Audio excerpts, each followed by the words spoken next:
Ako si MJ, 18 years ng panadero, may ipon, pero konti lang.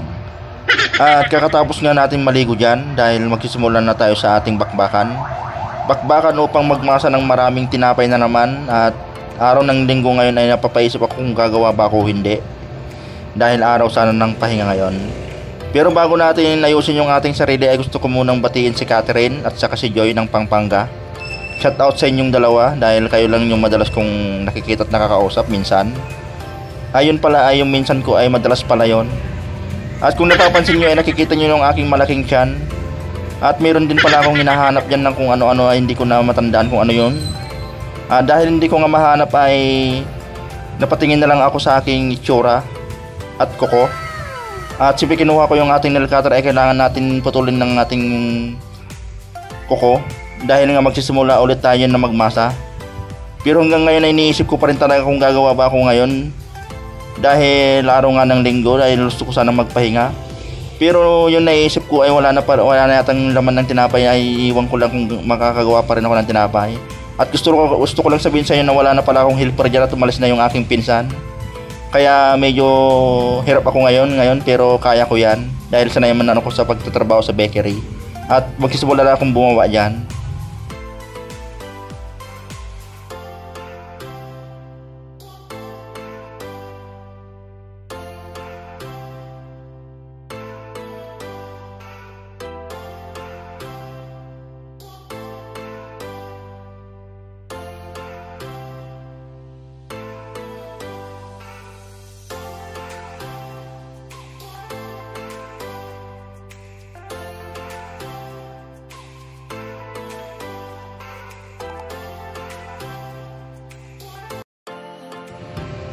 Siyempre kumuha tayo ng baso dyan ay magtitimpla muna tayo ng kape ay kailangan muna natin magpainit ng tubig.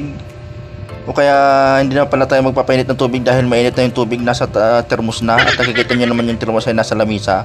Ang ginawa pala natin dyan ay hinugasan yung ating baso dahil ganyan talaga hindi ako naghugas ng baso. Hinugasan ko lang yan sa tuwing titimpla ako ng kape.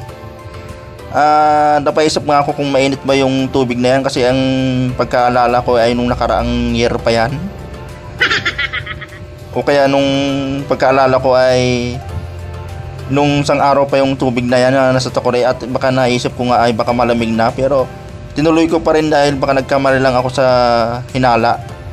Siyempre nahalo na yung ating kape at kumukuha muna tayo ng asukal. Dahil hindi naman pwedeng hindi natin lagyan ng asukal dahil mapanit.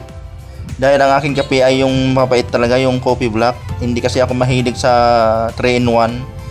Mas mahilig ako sa kape na black talaga yung nalagyan ko ng asukal. At ayan nga at napapaisip nga kung gagawa ba talaga ako ng tinapay ngayon o hindi. Dahil nga araw ng linggo ay kailangan natin muna sana magpahinga. Dahil sa kukunti lang yung nagawa ko kahapon dahil kahapon din umalis yung pinsan ko ay kailangan ko talagang gumawa ngayon. Pero gagawa talaga ako dahil parang wala na nga talagang tinapay dahil kukunti nga yung ginawa ko kahapon. At naisip ko na parang paulit-ulit na lang itong sinasabi ko. Ayan, tumayo ako dahil nag-iisip talaga akong mabuti.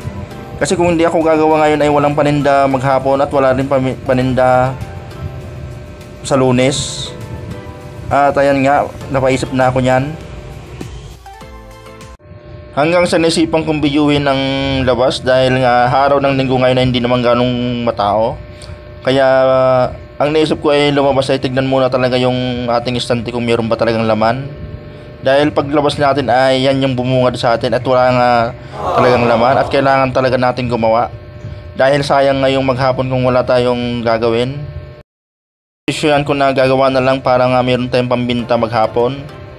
At siyempre nakahanda na yung ating gagawin at ang gagawin natin ay yung iba't ibang klase ng tinapay. At kung gusto nyong malaman kung anong iba't ibang klaseng tinapay ay yung mga assorted, yung mga Spanish bread, ensimada, choco roll, choco german at iba pa. At siyempre binibilisan natin yung ating pagputol dyan dahil kailangan nating makarami ngayon. Dahil sa wala na yung aking pinsan ay umalis na ay tayong dalawa na nga lang ang talagang gumagawa. Ay ako na lang pala. Pasensya na kayo kung medyo mali-mali pa ako sa aking pananalita ay dahil nagpa-practice pa lang ako sa mga ganitong pananalita. Kaya minsan ay hindi ko talaga maiwasan na ulit-ulitin yung sinasabi ko dahil hindi pa naman ako ganong kagaling magsalita sa pagbablog. Pero ang importante ay para sa akin ay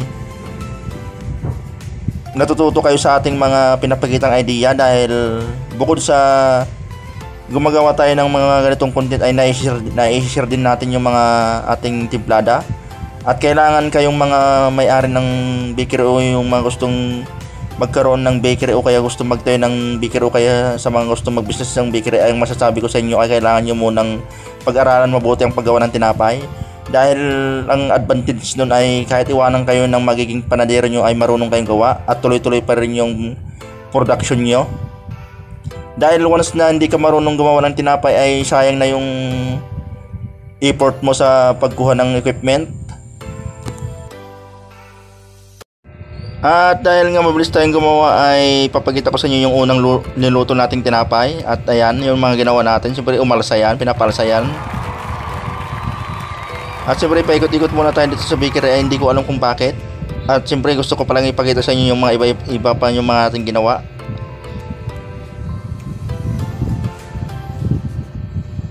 Yan na pala lahat yung ating ginawa mula nung nag-umpisa tayong gumawa. At siyempre lulutuin na natin lahat yan.